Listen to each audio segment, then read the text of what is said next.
On va continuer tout en complexifiant nos exercices.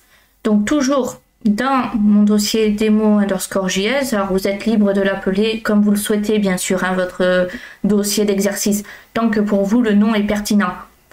J'ai créé un dossier JS ici avec dedans mon script.js. Donc bon, là il est vide.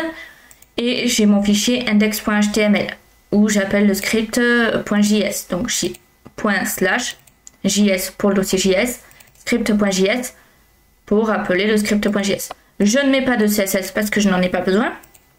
De plus, pour ceux qui me connaissent et qui savent que j'insiste beaucoup, je ne fais pas de readme. Alors, ça ne veut pas dire qu'il ne faut pas en faire, mais c'est que là, c'est des petits exercices bac à sable. Donc, si c'était un gros exercice mêlant du HTML, du CSS, du JavaScript, etc., à la rigueur, pourquoi pas, je dirais. Là, oui, mettez-en.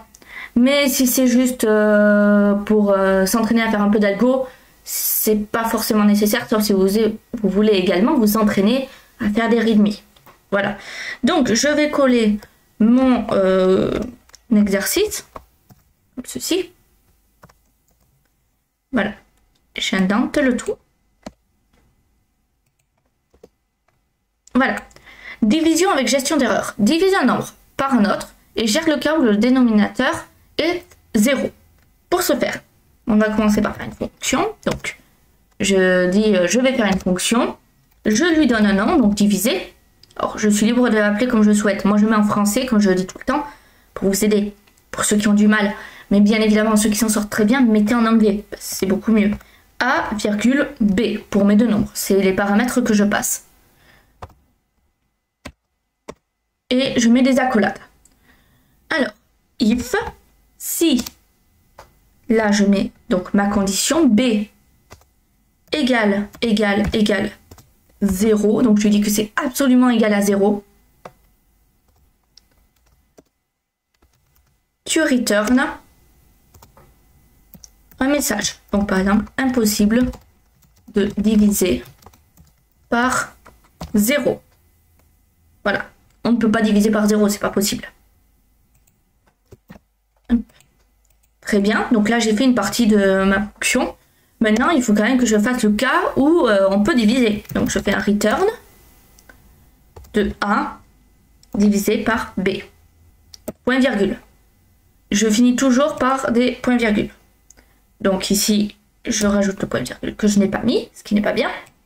Donc pourquoi les points virgules? Parce que dans des langages de programmation tels que PHP par exemple, il est obligatoire de mettre un point virgule à la fin. JavaScript, c'est pas le cas. Ou du moins, ce n'est plus le cas. Ce qui est la nuance. Avant, c'est obligatoire. Maintenant, c'est plus le cas.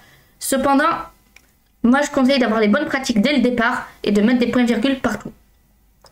Donc, on va faire un console log. Et on va dire diviser, comme ceci, parenthèse. Et là, on met nos deux nombres souhaités. Donc là, j'ai mis comme ceci 10 et 2. Là, je vais mettre 10 et 0. Et je vais sauvegarder. Donc, comme on peut le voir, le premier, bon, si on fait 10 divisé par 2, forcément, ça donne 5. De tête, tout le monde le sait. C'est comme si on fait 5 fois 2, ça fait 10. Donc, on retombe sur le premier nombre. Et si on fait 10 divisé par 0, c'est impossible de diviser par 0. C'est logique. On ne peut pas. Donc, voilà pour cet exercice.